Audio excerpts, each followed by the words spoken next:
Major thirds are so fundamental in creating Western piano music, yet I find that they don't really get a lot of airtime by themselves.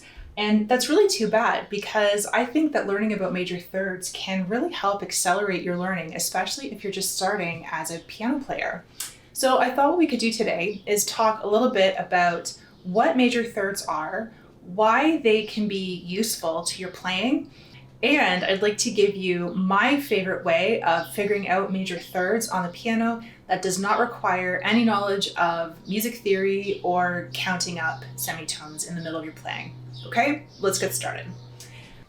So what is a major third?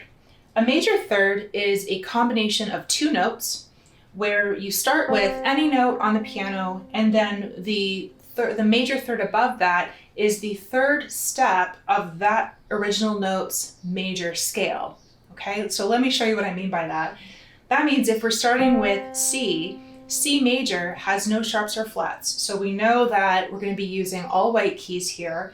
The third step of the C major scale, 1, 2, 3, is the E. So the major third from C is an E. C to E is a major third. So this is what a major third sounds like. So it's kind of a happy sound. Major thirds can be played at the same time, like this. We call this a harmonic major third. Major thirds can also be played one after the other. Okay, and we call that melodic because it's creating a melody. In both cases, because we are using the notes C and E, it's still a major third, as long as we have these two notes being played in some way, okay? Okay, so now let's move on to why I think it's so valuable for beginner piano players to learn about major thirds. Well, when you're just getting started in playing piano, you don't really know a lot about music theory. And I find that knowing a bit about major thirds helps you find your way around a piano so you can play by ear a little bit faster or a little bit sooner than otherwise. For example, if you have been on my channel before, you'll probably notice that I'm in love with my favorite rhythm pattern for beginners. The problem with the rhythm pattern, though, for beginners is that you need to know the key signatures of all the different chords that you want to play before you can start to play. Now, this isn't a huge task if there's only a couple of chords that you want to learn how to play, but if you want to gain more versatility and be able to play anywhere on the piano, it puts a bit of a barrier, right? This is where major thirds come in really handy because with this rhythm pattern, instead of playing the entire chord and needing to know what all three notes of the chord are, you can just start with the major third. You just start with the first two. It's simple, but it's effective, right? It gets the idea across. And playing around with major thirds is how I started playing by ear. So I know from experience that this can really be like a lifeboat when you're struggling to figure out your way on the piano. So then let's move on to discussing how we can find the major thirds anywhere on our piano.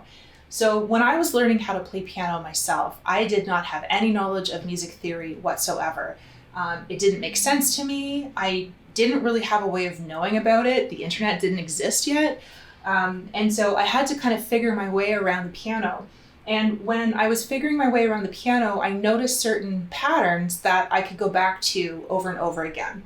So for example, I noticed that the pattern of major thirds starting from white keys is different from the pattern of starting from black keys.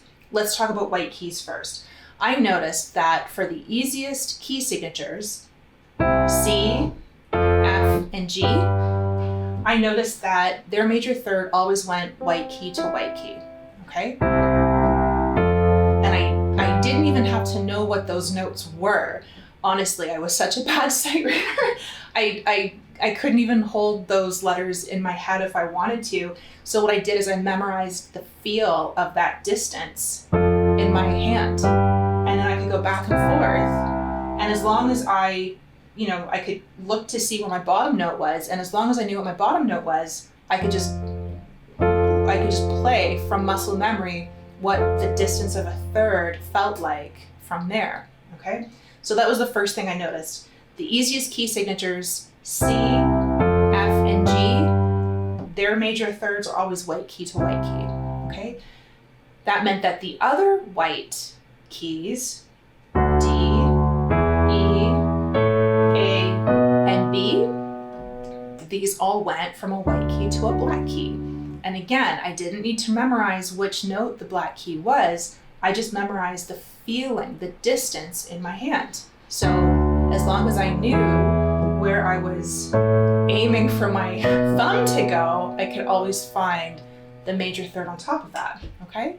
So that's what I noticed about the white keys. Black keys were even easier. I noticed that almost all of the black key major thirds started on the black key and went up to a white key. The only exception to this, and maybe I'll talk about the exception first, the only exception was this note here, F sharp or G flat, however you want to call it. That one was a black key to a black key, but every single other black note went to a white key that was this far apart, okay? So again, no matter where I started, as long as I started on one of those black keys, I could always tell where the white note was supposed to go. And then the only other exception was F sharp or G flat, where is black key to black key, okay? So that is the strategy that I use to help me find major thirds, and that's the strategy that I use to help me learn how to play songs faster. So maybe we'll do a bit of a recap, or we'll do an example. Let's say, for example, that we wanted to do a rhythm pattern for the chords D major, G major, and A major. Let's walk through this together and see if we can remember those strategies that we use to try to find these major thirds, okay? So starting with D, okay, D is my bass note. Do you remember what the rule was for finding the major third from D? Do you have a guess which note is going to be the major third? Okay, let's recap the rule and we'll see if you're right, okay? The rule said that the easiest key signatures, C, F, and G, they all go from a white key to a white key, but the other ones go from a white key to a black key. So this is another one. This is a D. That means that the major third is going to be this one here, is this black key. Okay. The next one was G. So if we want to find a major third from G, which key do you think I'm going to play? The answer is B. G is one of those original white keys that go from a white key to a white key. Okay. What about A major? All right, A major, A is not C, F, or G, so A is going to go to the black key, and then I like to kind of return back to the beginning with our D. All right, would you like to try another one? What if we did one that was a C sharp major to an F sharp major to a G sharp major? Okay, you want to give this a try? Okay. What was our rule about starting with black keys? Our rule was that almost every single black key goes up to a white key for its major third, except for F sharp, except for this one here, right? So that means that if I'm starting with this note, I'm going to be going up to this white key. F sharp was our exception, right? So F sharp is going to go up to an A sharp, but I didn't even need to know those letters. I could just remember this is going to be black key to black key. G sharp is back to our original rules, going up to a white key, and then let's return back to our original. So the C sharp, F sharp, G sharp pattern would sound something like this.